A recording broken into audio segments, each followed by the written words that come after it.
What's up, people, and welcome to another episode of Back Podcast. It's your girl, Remi Ray. Yes, and it's me, the one and only White Yardie there. After explosive episodes, two back to back. Crazy, man. Yes. Crazy. We decided to change it up a little. Don't worry, we will be back with the juice. Yeah, we soon have a guest in again, you know what I mean? Today we just decided we're doing it solo and a solo because two hours. Duo, it's a duo. Duo. Light skin duo. Yeah. Light skin, white skin duo. It's called a caramel coffee with the cream on top. I'm the cream though. Yeah, I cream. No, cream I have to be the cream. What? I'm always the cream. Anywho, but yeah, man. How you been? I'm dying, man. I've got you know what's wrong with me. I pulled my back out. I don't know.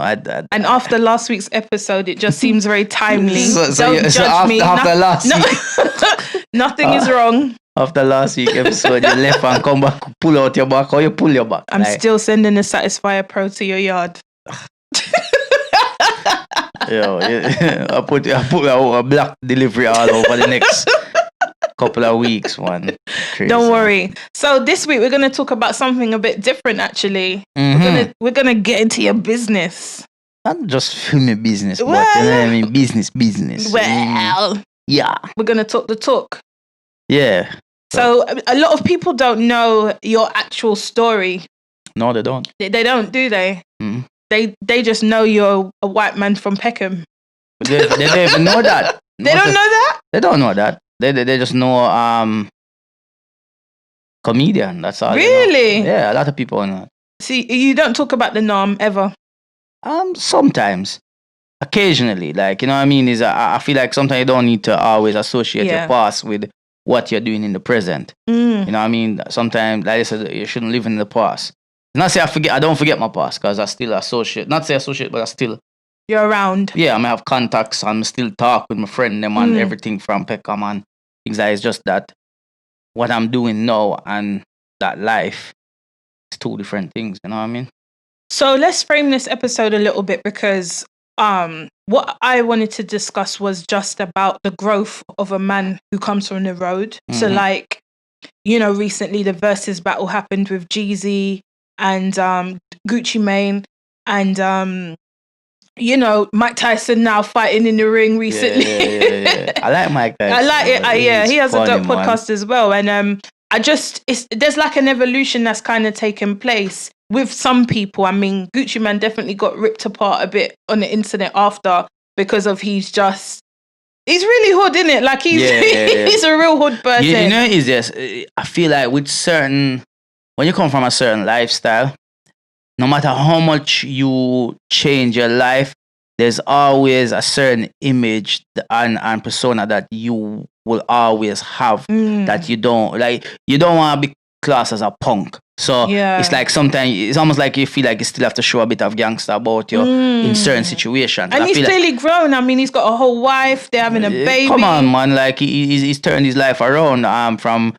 even the type of music he's making now compared to what he was making back then. And it's like, I feel like with him, it's just, he wanted to be petty. I feel like that was it. The part of the pettiness in him, and he just wanted to feel like, because they always had that issue. They've always had beef. They had it for years. For me, like, he could have dealt with it a little bit different. But why? I think we have high expectations of people sometimes, and the reality is that Gucci is almost our equivalent to Jay-Z, but more accessible and relatable. But I just feel like he surpassed that now. Where he is in his life, he didn't have to mention the man like friend were dead and things like that, and it's just. I mean, it's all politics. But what I'm saying, it could easily turn.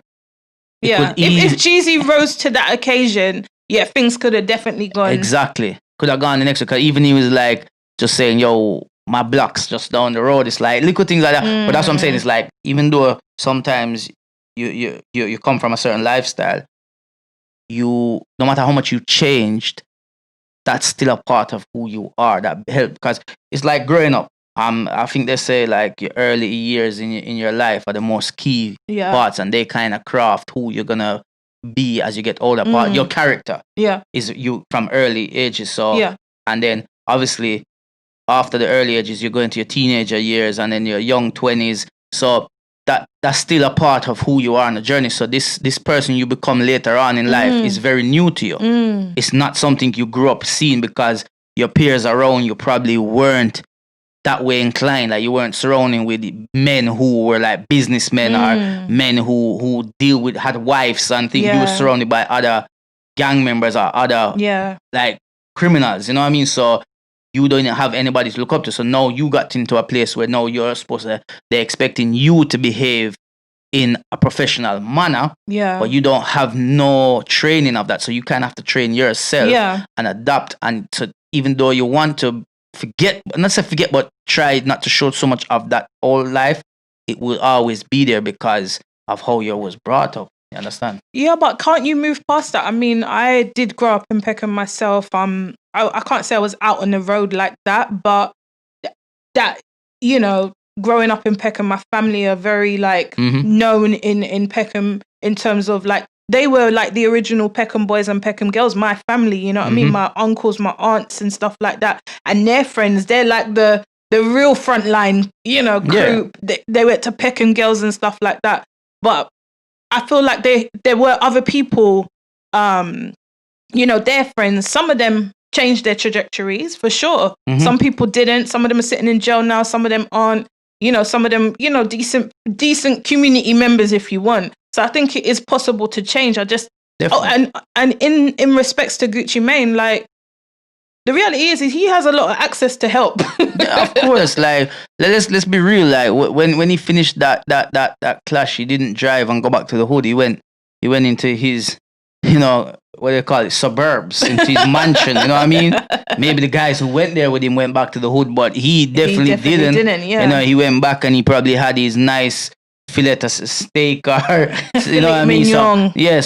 Some broccoli, just nice steamed vegetables, clean eating. He ain't going around the corner and getting a greasy burger and them thing like that. The man probably a sip red wine after and them thing like that. You know I think for both of them, I mean, for me watching Gucci, I think there has been an evolution of Gucci, but I don't think that we can hold everyone to the same standard, and I think that that's what everyone was hoping.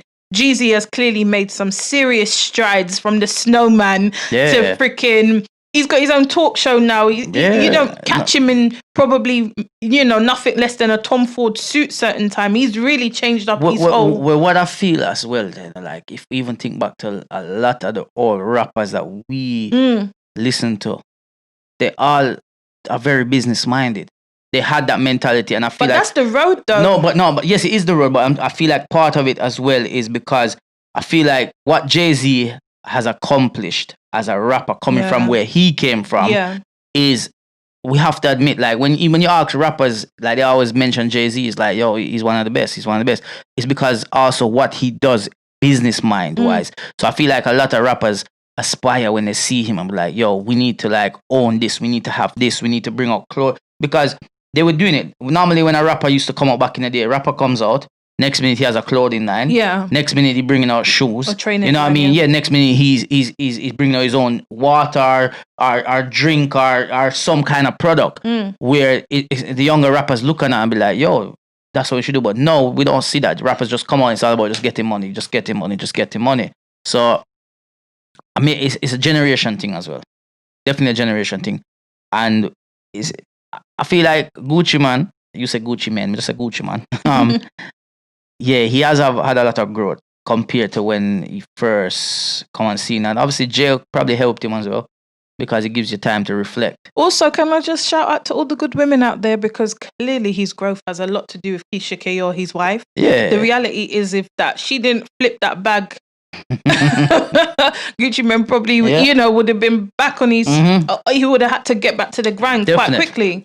If she didn't nurture him, stay down with him, you know, as well. So I think that good women do have something to do with men transitioning. Listen, man, let me tell you something. When you find a woman in your life, you know, when you find a woman as a man, when you have that woman that is there with you throughout, from the beginning to where you're going, and she can see the vision and everything, and she Sometimes she can see the vision before you. Yeah, that's what I'm saying. Sometimes the woman sees something in you that you don't even know. Because I feel like women, whenever they're with someone, they're very invested into them, and they want the best. When a woman wants the best for you, then that's it, man. You need for she's gonna have you throughout, man. Yeah, man. Trust me, like, don't be scared, man. A woman, like, with the fear, man. Yeah, I'm advocating because I think there's a lot of good women out here. A lot of you men are mashing us down, and you need to stop it. Because all the men in the room are like, stop. Because it's true, a lot of us are naturally nurturers, and the likeliness of a woman leading you wrong is probably quite slim, unless she is a proper little motherfucker. Yeah, definitely. Sorry, the microphone just dropped. Even Colonel Gaddafi, you know, he used to roll with, like, his army was women. You know Colonel Gaddafi, yeah. Because women were more trustworthy than men. Okay. Yeah. Something there. You never know that. But it's definitely a growth thing, and there's still at the same time there's some people who cannot grow.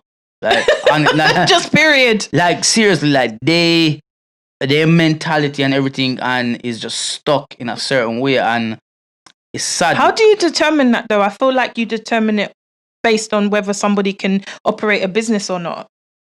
Yes and no. It's not even just I would determine that and just basically their day-to-day habits and day-to-day what they're actually getting up and doing every day. And if it's the same thing that you was doing when you were still in your teens and in your early 20s and now your late 30s, 40s, it's like you're still stuck in a certain set way, then you're lost, you're gone. Like, that's it. There's no hope for you because no one can help you. Some people get stuck in such a way in a certain way how their life is that nothing can change it now because they're too used to that. They get so comfortable with that. It's almost like they have accepted that this is how my life is gonna be. For me, no matter what, I always think say, yo, better I come. Even when better they're there, better than that still I come. Or do you think that's linked to your dyslexia though? Because being dyslexic for me, that makes me like be really creative with the things that I want to do, because it's not natural for me to like sit down and write things of great length, where like being a writer is probably not gonna happen for me in that capacity. So I've always had to be creative. I've always had to look for opportunities in another way because of my dyslexia. Do you think that could have anything to do with the way you operate? With me, definitely, obviously being dyslexic, I do focus and try and be more active, and do things more than like I said, writing and stuff like that. Yeah, we're not doing that. Yeah, like writing a script and things like that. Like, no, I will wait till the final minute before I write it.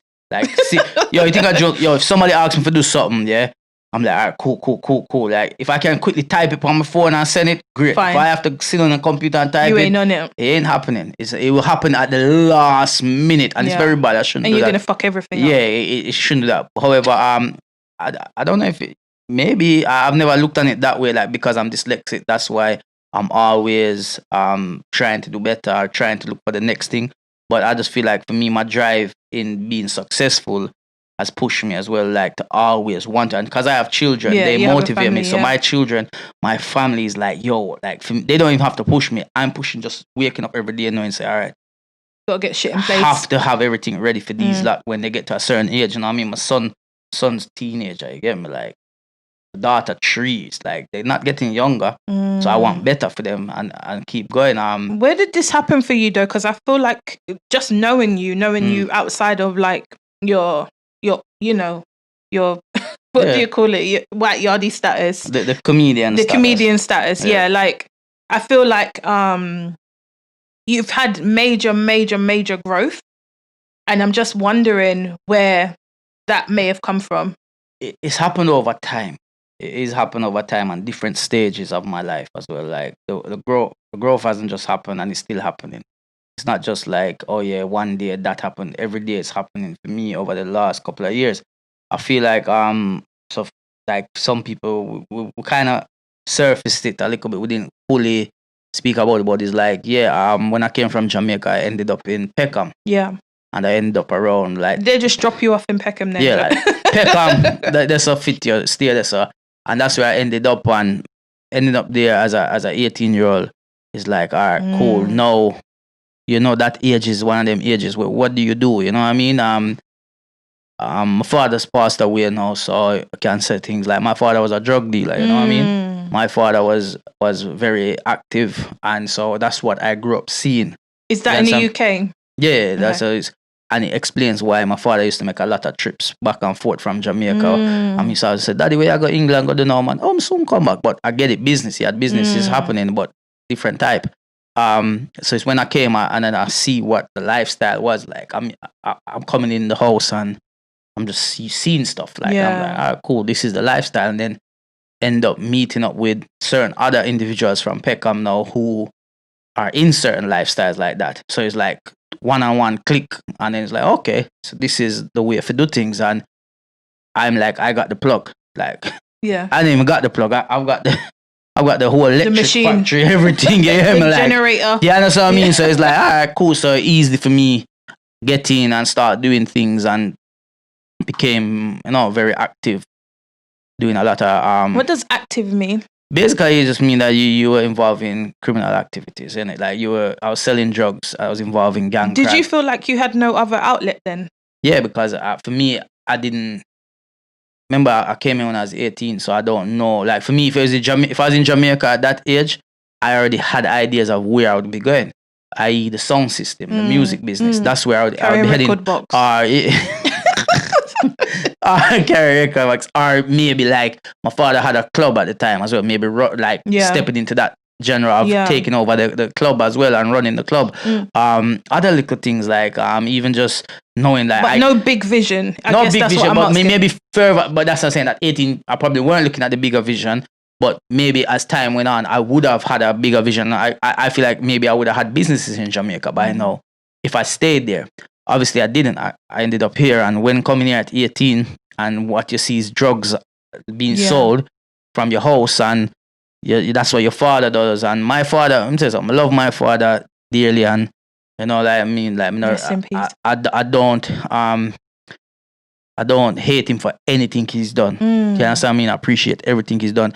But my father was one of them man where like because of his upbringing he had, he didn't.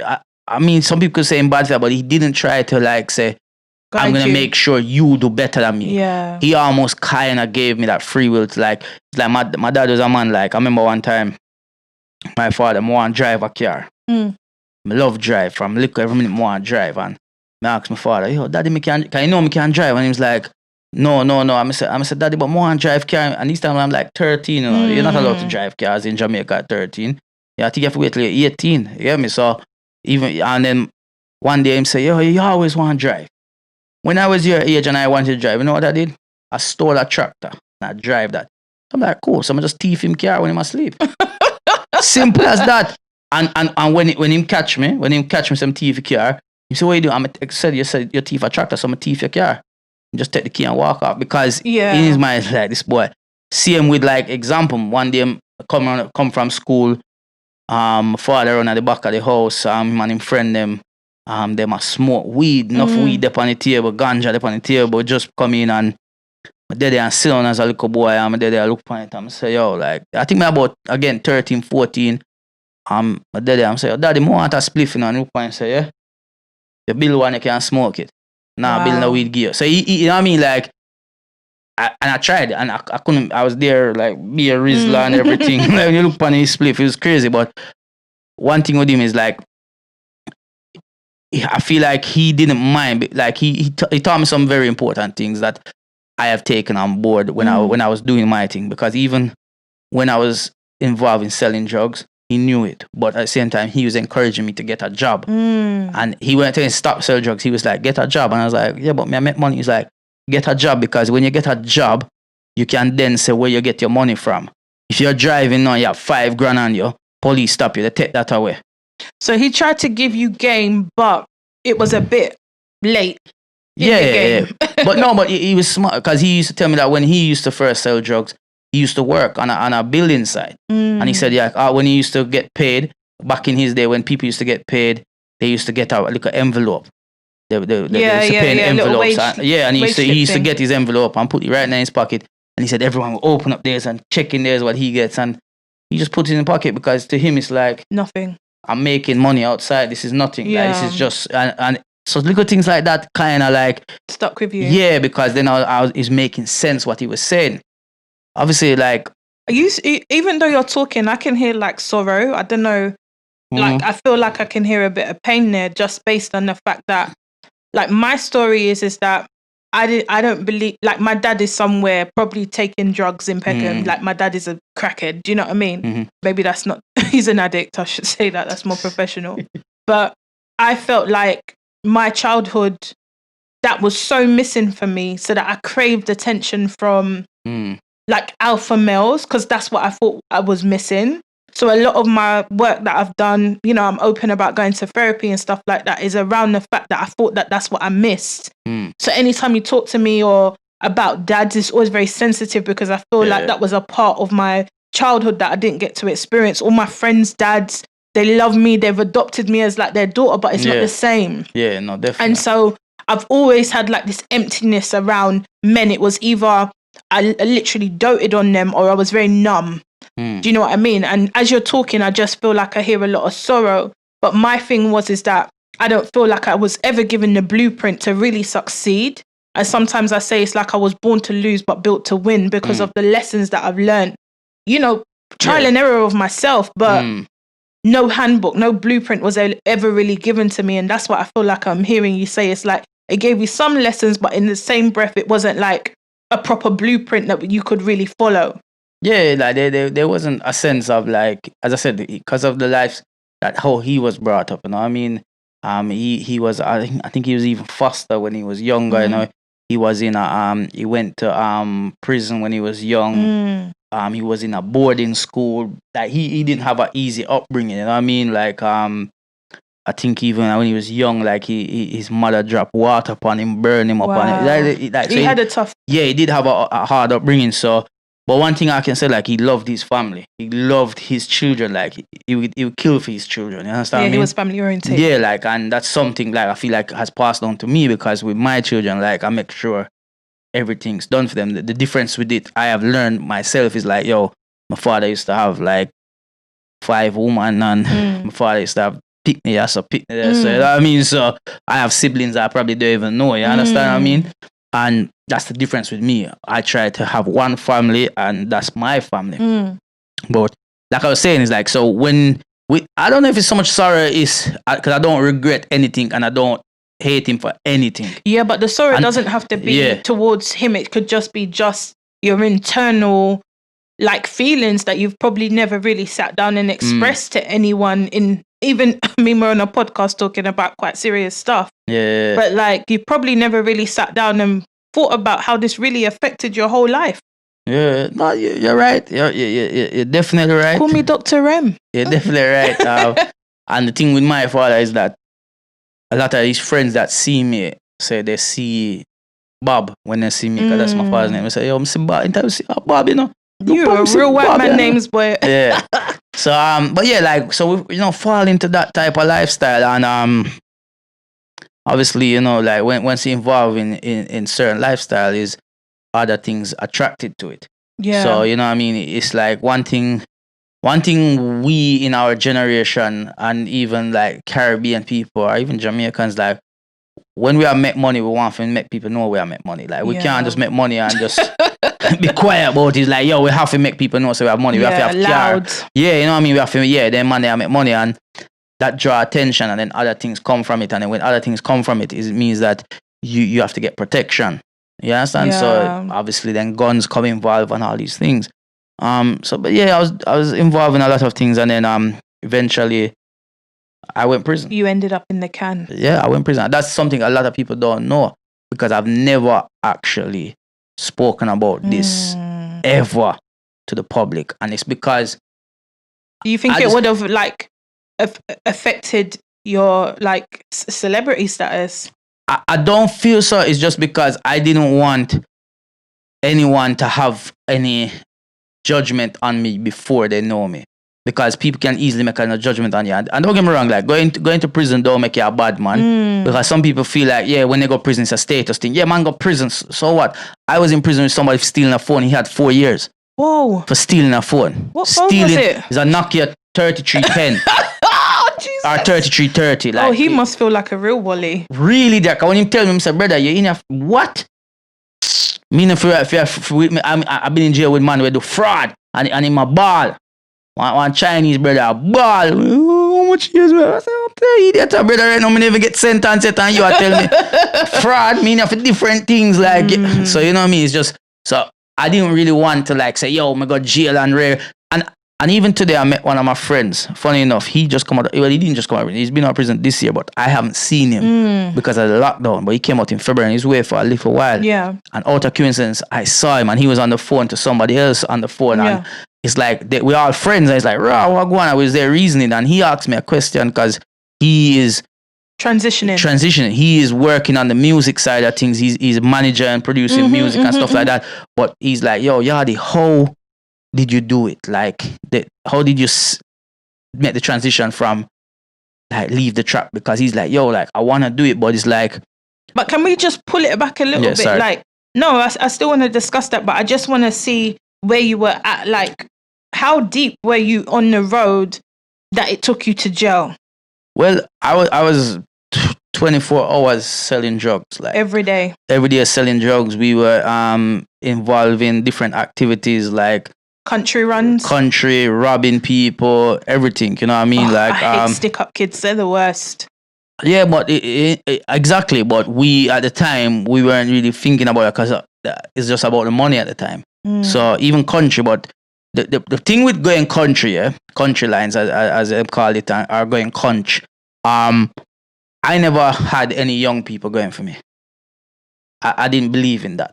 So you feel like I went on my own. You were a better kind of guy because... No, saying I was better because what I was doing is still wrong in a way. But what I'm trying to say is I always did it myself. I always used to go myself.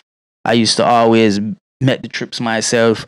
And if I had anyone working, it would be someone from down there working and it'd be of our age. So I you know what I mean? So basically you wasn't trying to like... I feel like the youngers came in later down the line. I think this is more the new generation and youngers. Back then, most people were getting people around their own age doing it, or somebody who need money at the time. I think youngers has now been brought in because of the age of some of the guys who the guys who are now like the big guys are still young so they're getting young guys. So back then it was like I used to do it myself. I just used to do it myself. Why do you think that the streets is so enticing to? Let's talk about guys today, but why do you think it's so enticing to other people to want to get on the road?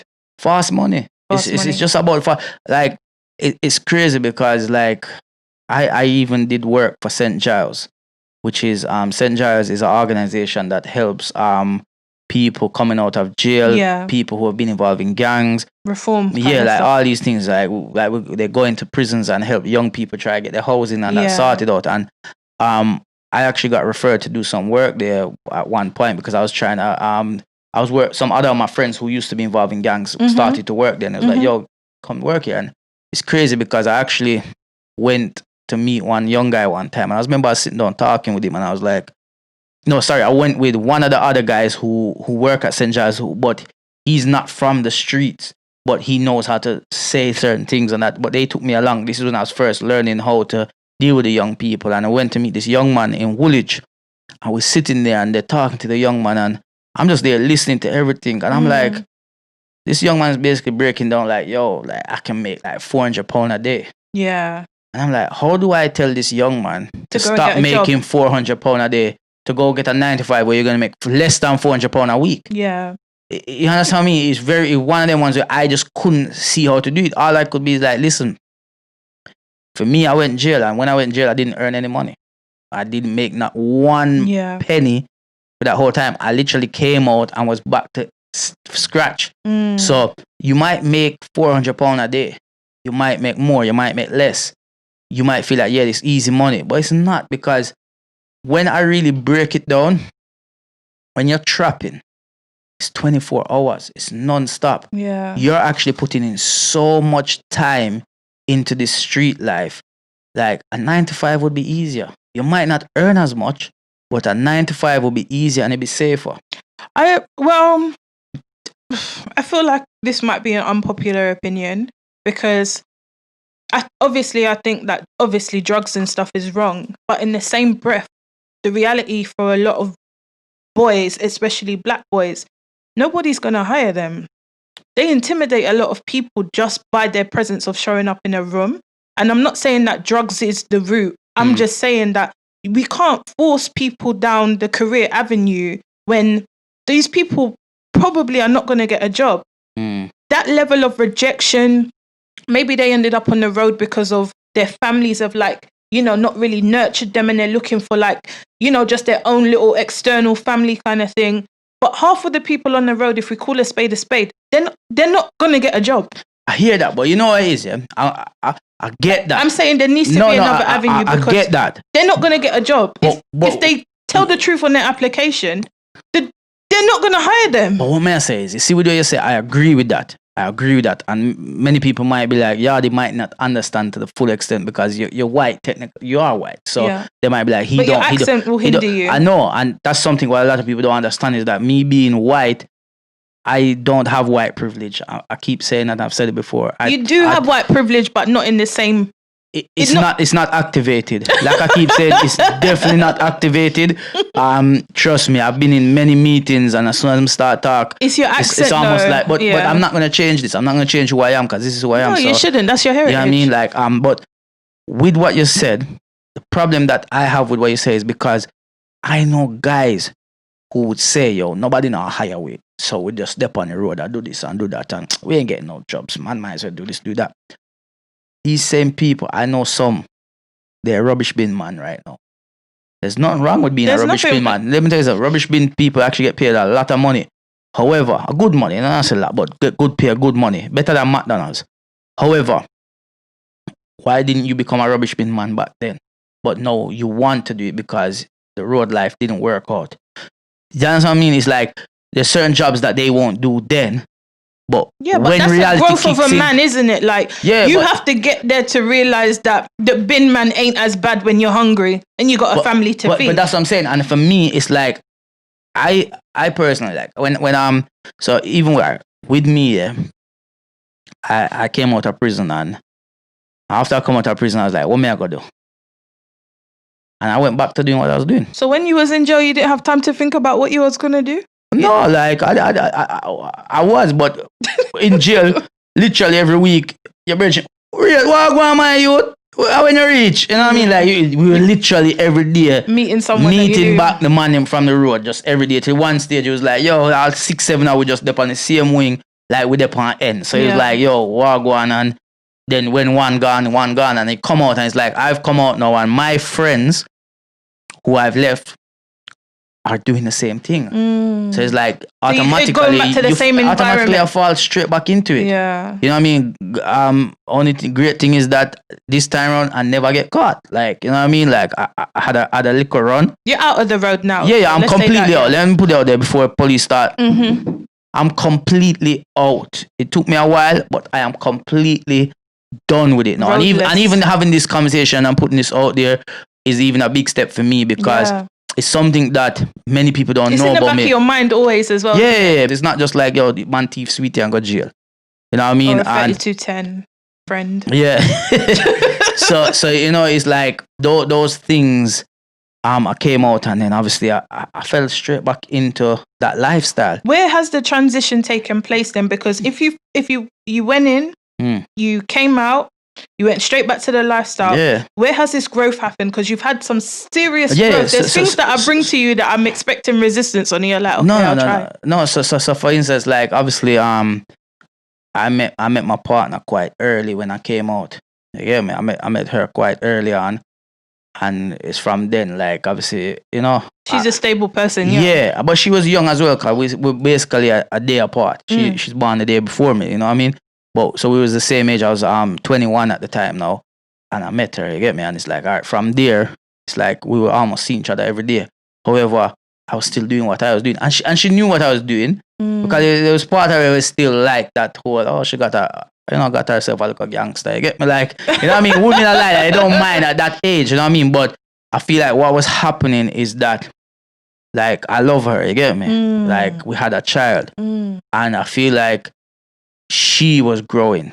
Her maturity was so much rapid, growing faster. And it's like, I need to keep up or she's going to leave me. And that was literally what's happening. It's like, you know what I mean? So obviously it's like she knew what I was doing.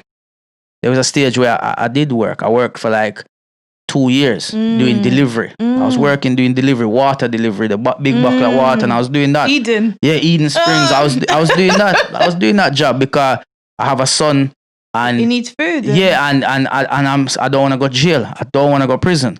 You get me? I wanna do the right thing. So I was doing that. End up doing it and got fired because my ignorance. I turned up at a work to deliver some water. This security man, I'm saying, oh, you cannot go down the stairs with the trolley. And I'm like, brother, it's 2 stairs, man. Just bounce it down, man. He's like, no, because if it cracks. I'm like, if it cracks, we deal with it. If it don't crack, we move on. But he tried to like stop me from going on. I just pushed the trolley and I was like, yo.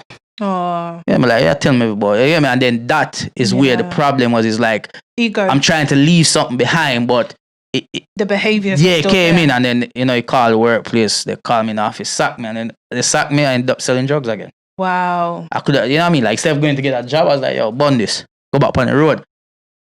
She didn't like it.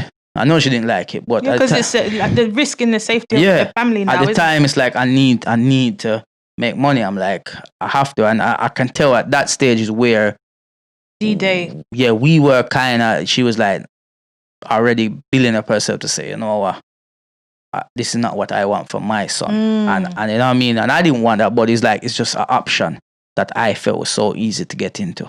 Got back into it, started doing it for a couple of years. Me and her were like up and down with our relationship. Because I think also as well, the men never not speak about, but consider the fact that dating somebody that's really on the road, it is like anxiety on 1,000. Like, the door gonna get broke off. You know, who's gonna run up in the house? Yeah. Are you gonna come home today? Like, the woman goes through a lot of this that nobody really ever talks about. I don't think that it's good to have a bad bitch, but in the same breath, that bad bitch is at home losing her edges because she's worried about you. Well, one of the greatest things for me is I tried my best. I did never bring anything to her doorstep. But also, that isn't even in your control. If no. There was no connection for me to that house. Wherever she lived, there was no connection for me. Okay. So whatever happened outside, it would never ever come back to her. Well, you're lucky, because imagine how many other people have thought that. No, enough people don't do that. Enough people be careless about that. But I would never do that, because that's like where my son is, everything. I would never bring anything to that house that's gonna cause problem to them. You understand what I mean? So that's something I had in my mind already. So for me, it was like, yeah, get back doing that. And we had a couple encounters with the police, and I feel like there were times where I could see in her face, like, yeah, we're done. This is not happening. We had a break. We actually had a break, because it was like she weren't happy with it and had to fix up and come back. So where are we at now with? So because what I'm saying basically is that for many, I understand why a lot of people end up on the road. I'm not saying it's right, but I do understand why a lot of people take the avenue. Like you said, you can earn a lot of money. I'm not glorifying it, but I'm being realistic, I think, with the fact that a lot of people aren't going to... I'm educated. Even I get rejected. You know, even I've got experience. A lot of people have experience, education and things like that. No criminal record, and they're getting rejected. So what really is the possibilities for somebody who has started on the road, been to jail, comes back out of jail? Really, the options, if we call a spade, is probably music, entrepreneurship. Yeah, no, listen, let me tell you something, yeah? And maybe a lot, it's not going to be high paid job. The likeliness of that even is probably slim. Listen, let me tell you something. For anybody out there, like as a man who have been through a certain lifestyle, you have a criminal record, you can make things happen. It's not the end of the world. You understand what I mean? Right, yeah. There's lots of people out there that are doing it. You understand what I mean? And making things happen. Like, yeah, music always seemed like easy option, but yo, how many more rappers we're gonna hear talk about the same thing? Yeah, like, let's be real. Nowadays, you need something unique about you to actually make it. There's 100 rappers right now talking about the same things that they're doing, that their friends are doing, that they're gonna be doing. It's like there's other things. One thing that I know for a fact: selling drugs is a business. Yeah. you're buying a product, you're breaking down a product. Mathematician. You know what I mean? To make your money, to make profit, all of these things. It's a business, supply and all these things. You're basically doing it. You're a businessman already, yeah. Many young men and many men who have been involved in gang activities, especially involved drugs, can run businesses. Absolutely. Because they already have the format. They know how it's supposed to work. Yeah. And the only problem is now you're obviously you're going from maybe this amount of profit to a low amount of profit, but it's a start. No, but it's a start. It's a start because it's the same like with food. Some of them can open food shops because there's a demand for it. People need to eat. There's people working. Essential businesses. You understand? There's not everybody gonna eat. There's man who can sell here. Yeah. Woman out there want here. Woman want products. There's things you can do. Yeah. It's just about swallowing your pride. Yeah. Ego. And saying to yourself, because as for me, when I start doing the comedy thing, and this is what I'm trying to say is like, when I said I was gonna do this comedy thing, it was I didn't know I was gonna do it, but I end up doing it, and a part of me is like, what the man them I got think about me? Really? Yeah, because like, me I'll do some video where me I say woman be like this and woman. Man them I gonna say, what wrong with Yardie? Yeah. Really? Yeah, no, it was a part because no one would ever look at me and say, Yardie can be a comedian. Yeah. You understand what I mean? Nobody ever thought about it. And it's like, I did it. I said, I gotta do it. And at the same time, I was still involved in the trap. I was still hustling. I was still, because this comedy thing new, I don't know where it's gonna take me. Yeah. You understand? I'm not working no more. I lost my job. Where do I go from here? You understand? I need to provide for my family. My woman is showing me that, you need to fix up. What can I do? And even the comedy thing, like she was like, okay, yeah, but where is it gonna go? And she believed in it. And that's why the thing is about having that woman there that supports your dream. Absolutely. And also having a woman there that will tell you exactly what is real, man. With the if you had a fucker, she say, yo, listen, stop, listen, come off a stage now. Yeah, that's not come home. You know what I mean? But I think she believed in something and she see that she has encouraged her. And you have to remember, she's been in the entertainment business before. So she's giving me a lot of advice around the entertainment industry because she was in there from young. Yeah. So she was around a lot of people who were big in the game, even though their name is legendary. You understand me? So she knows what the business is about, and she has put that, like, kind of guide me along the line with certain things, and I appreciate her for that. You understand? One thing with her, I always tell her, her advice, I always listen to. She's my biggest critic. Yeah. Anything we do, like, if she said funny, it's the best in the world. Then I'm tell you, see, if she said shit, it means you're never hearing that again. She is definitely like a good sounding board for you. And I think actually, I would go as far as crediting her for a lot of your growth as well, because the fact that she was so, she's headstrong as well. So when she decides. So it's either you're coming or not. Yeah, I think that's been really helpful for your growth. She's stubborn. But it's a good thing. It's a good thing. And like you said, and that's what has helped me with my growth, is because I love my woman. That's who I want to be with. That's who I'm engaged to. That's who I have my children with. That's who I see myself being with the rest of my life. I don't see any other woman like it's just her. So how did you get to that? Because when you're on the road, girls come. Yeah, a lot of girls come. They like that money. Yeah, but obviously, we've obviously even that she's told me about the game, and she's broken down these things and she's explained it to me. And I feel like you have to know what your value are, what you have at home, the value of what you have, the importance of what she brings to the table for me. But did you always know that she brought something to the table? Because a lot of men are sleeping on some seriously decent woman, I'll be real, man and man, at home, and some men are out here doing the most. Sometimes your might be like, you not really pay attention to it, because sometimes until another guy sometimes comes along and pays her attention. Then you soon you're picking up the clothes, you're picking up the kids, you're cooking, you're doing all of the things. Yo, but no, real talk, man. Like, you do. I feel like I learned that, but obviously, like, there's been times where I challenged her mind on certain things, or what she thinks are things, her opinion, her views on things. Because I was like, yo, why me feel like, sometimes you might feel like, yo, why you try to suffocate what me I do? Yeah. You understand? But really, it's not. It's actually for the best. And there's many times I've come back and said, you know, say you did right. I should be like, well, you know we've got the sixth sense. We can see it. but that's what I'm saying. So I feel like it comes a time where you have to just know the value of what you have at home and the importance of it. I think submission goes two ways, isn't it? It's both ways. So maybe not submit, but there's two sides to every coin, and both sides have to bring something to the table. So even with you probably bring something to her, like you said, maybe that edge that she was looking for at that time. You scratched that itch. Yeah. I know we've got to wrap up shortly, but I just wanted to ask you, you know, where are you at now? I know you said about losing your father. I'm completely out of the trap. Like for the last how many years? Yes, let's not give figures. Yeah. So you're out of the trap. You're engaged. Do you ever get tempted though? Like now, COVID's hit. You're like, money's slow.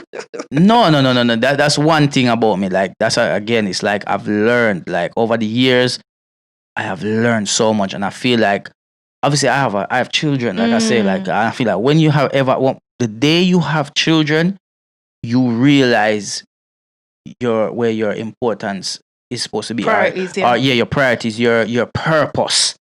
That those, like, it changes. So like, yo, you see this cup, I love this cup, you know. But this cup can only me alone I drink out of this cup. But wait, them have some other little idiot cup there, so, and the whole family can drink out of it.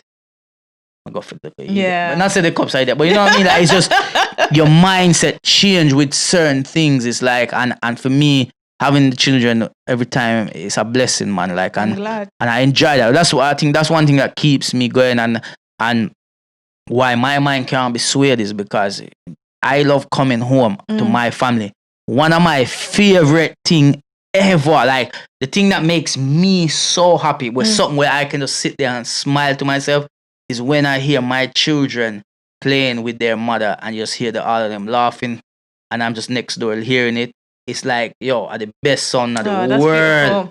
I swear to God, like every time I hear it, I just there I smile, and it brings joy to me, and I would never want to lose that. So yeah, like, yeah, my mind right. Do you think you know, prison played a role in your growth in any capacity? Is there anything there that you would say, you know what, actually, because I did go to jail, it's made me X, Y, and Z? I'm not gonna be honest with you, yeah. It's a UK prison, yeah. I'm not fully sure because, like, I do feel like UK prisons are very soft.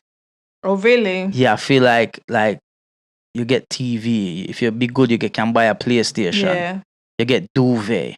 You know what I mean? Like, what? You wouldn't need a duvet in Jamaica. No, but I'm just saying, like, but you wouldn't even have TV. You're lucky if you have a window to look out there. You understand what I mean? It's like, I feel like they're like, and that's why I feel like so many young people re-offend is because they have friends in jail. Yeah. They feed you 3 times a day. Being in jail, you actually even get money from the government just being in jail. Once a week, you get a little. Think back then, it was like maybe something like $2.49 or $3.49. What can you buy? You can buy little snacks. You can just you alone. You can go buy your little noodles, Kiora diluted juice. Yes. Yeah, man. And you buy your tin tuna, mackerel, and things like that. Soap. You buy your things, them, man, and trust me, it does. Adds up. Yeah, and then you have people that send you. So I'm saying there's the jail to me. I just feel. I wouldn't want to go back, put it that way, because you're not going back. Yeah, I'm not gonna go back unless something dramatic happening. It wouldn't be for anything like that. It'd be something that out of my control. Yeah, but I don't feel the prison system here stops people from reoffending. I don't feel that, because if it did, there wouldn't be so many. Like, I feel like I don't know the stats, so I don't want to just say a random number, but I feel like from the friends and the circle that I know of people who've been in jail, they've been back more than once. Yes, I mean, and the like, people I know too. Yes, they've been like, more than once. And there's people I know who have been in jail and come out and got back to what they're doing, just haven't been back. Like it goes two ways, but they don't. I think it's definitely a mindset shift that seems to happen. But as now we've got to close this episode, but I just wanted to ask you if you could close us out today with a message to a man or somebody that's growing. Oh, we still got a little while. We still got some time, but I still think that's important. Well, I feel like a message to somebody on the come up that might be considering either touching the road or they've been on the road and they want to make a transition. Because I'm sure a lot of people look at you and they're thinking, how did you do that? How have you... I was lucky. If I'll be honest, I was lucky because comedy was never a part of my aspirations in life. It was never something that me say, yo, I'm going to be a comedian. I'm going to do this. I would never even think about it. It was just, luckily it happened for me at the right time. And again, it was one of them places where when I was doing things, I was getting the opportunities to go Canada and do shows. And it's like, I'm going Canada, but I'm making sure my country is set. I'm making sure, the runner down country have enough food to last him till me come back. You know, the type of things like, what? So it got to a stage where I'm like, one has to stop. Yeah. And you know what I mean? It's like, done with this. Literally done. Phone, lock off, stick to comedy now. I don't even want to see drugs in the rest of my life. And literally took that route. And I feel like I cut it off. Not saying I cut them off completely, but there's friends that I had that I had to stop speaking to, stop associating with, and just focus solely on the comedy thing. How easy is that to do as a man? Because when you grow up with a certain set of people, and that's all you know, if you still live around the same kind of way, it's quite hard to cut people that you've grown up with for a long time off. I feel like what it was on. And it's like, I said this the other day, for me, see, friendship is it's weird. It's a weird one. Because I feel like there's different levels of your friendship. You have your friends, them, where you talk to probably regular, at least once a day, some friends. Then you have friends that you might talk to on occasions. Yeah. Then you have friends you might talk to only when you see. So, my thing is, what relevance do they have to my life? Yeah. What importance? What do they bring to my life? And when I weighed it up, it's like, you don't bring much to my life more than Passa. That's it. Idle conversation. Now, when I looked at as I said, this is where it goes back to knowing the value of what you have at home. What do I get from what I have at home? It's everything. Feeling, yeah. Yeah, so it's like, it's not hard for me to cut that off because I know if I don't cut that off, this is going to cut off, my family life can cut off from me and I will lose that. So it's like... And that's really your kryptonite. Yeah. You're not your kryptonite. Yeah, but you could say, like, come on, man. It's like, and that's something for any man out there. Is like, for me, it's like, you need to really figure out what is very important to you. And I know peer pressure is a big thing in young people because you're surrounded with a certain set of people. You're seeing your friends make money. You feel the pressure that you have to make money. Everyone on social media looking like they got what? And everyone's stunting on social media until they get exposed by UK gossip or shade. But next minute you know this person who how much car and how much debt and whatever and loans and like it's not about that. I feel. Live your life to the best you can, man. And I feel like swallow some pride, drop the ego. Nothing wrong with a 9 to 5. I believe you that if you get a 9 to 5 at a young age and you work your way up, you will earn. You will have more. I know people my age that have a lot more than I did, and it's like they never did anything I did. They just work. I mean, they just work. To success. I'm not against 9 to 5 or people getting to a 9 to 5, but I truly believe, especially for the Black community, entrepreneurship is our true, real freedom. Because the disparities, I mean, the figures are out. I'm not even talking just like hypothetically. The figures are definitely out around the disparities, even down to gender biases in terms of wages and stuff like that. I think that for many, entrepreneurship is the true route out. And that sounds very like general, but I think finding a solution to a problem is probably going to take you even further than, because even when you think about a 9 to 5, right? if you go and get a 9 to 5 and maybe, and this is not to offend anyone, but if you're earning between, I don't know, 8, 12, 15 pound an hour, when you live in London, no. And if you don't have a partner now to pay the bills as well, believe me, you're gonna struggle. No, so in London, you're definitely side hustle is a must. A 9 to 5, yes, but a side hustle or a business is a must. No, but that's what I'm saying. Get a 9 to 5 and you can do a little and a side hustle, something else on the side, and it doesn't have to be drugs. It can be. we're not promoting drugs. Just let's be careful. When you say hustle, people be like hustle. No, all right. I mean side hustle is a normal language now. But I do feel like getting a job, and even anyone out there that is or volunteering and learning on somebody else's money. That could, But I was gonna say anybody out there as well. This probably be something that they will more probably take on board as well. Is that even if you're doing what you're doing on the road where you're selling drugs, you can still get a 9 to 5, because that could probably be the way out for you, because it will help ease the pressure. You're earning more money again, and then maybe you start saying to yourself, I can actually leave this alone. You choose one. Getting a job brings you into a different life as well, because then you're now into the working life. You're surrounding yourself with other people. You will meet people who work in it. Then you open up opportunities for other things. You don't know where it can take you. Understand what I mean? So I think that's definitely from a male perspective. A lot of men that I know have really struggled to pull themselves away from the road. I definitely think that getting a 9 to 5 is an option for some. I think if you're still hustling and you're still out on the road, if you're not really using that money for, not just going to business and buying girls bundles. I mean, if you're not putting the money into something, then you're probably stupid. But a lot of it's fake as well, because there's a lot of man on road. There's a lot of man on road. Let me say it, the younger ones who, if hopefully you don't hear this, there's a lot of man out there that you're looking at driving around big whips, Rolex pan hand, finance, exactly. All of them things there, and you feel like everything going good. Designer out. Right now you can finance designer as well, you know what I mean? You can pay down on clothes. And some of them are going home. Sleeping on the floor. They probably sleeping still at their mother house.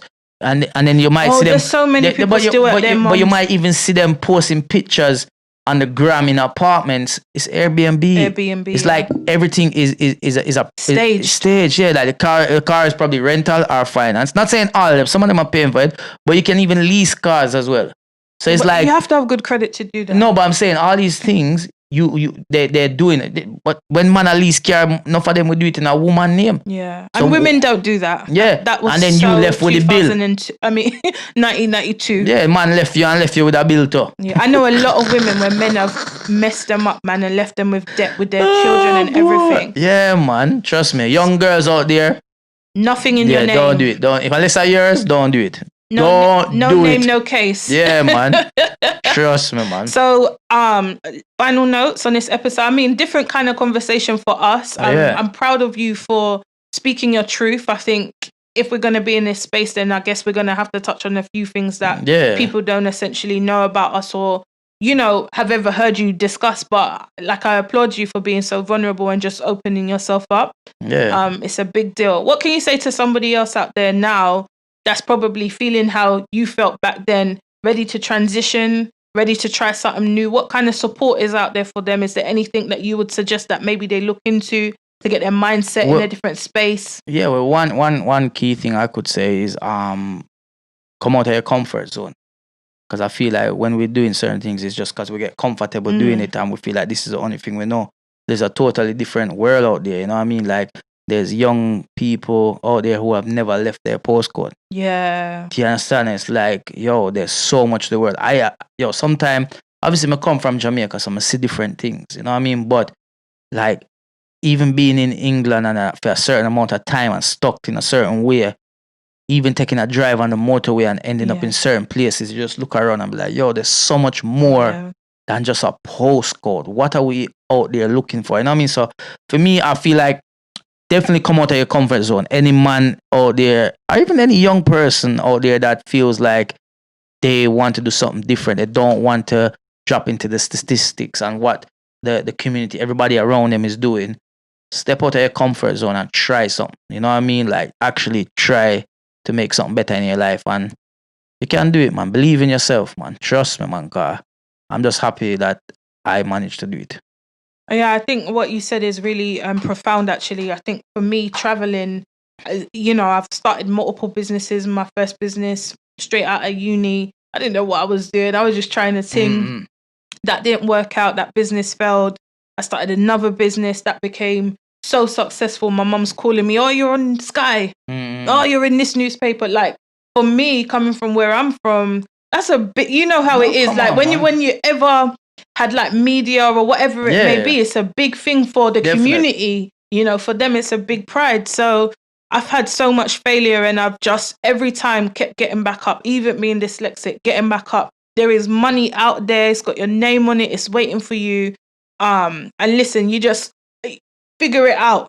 Don't wait for anyone to hand anything to you. Figure it out. Even if you're just leaving jail and you're watching this episode and you're thinking, damn, what am I going to do? Get online. The internet is the best thing that's ever happened to Black people and people that come from deprived neighborhoods, people from low-income families. It's the best resource that we have.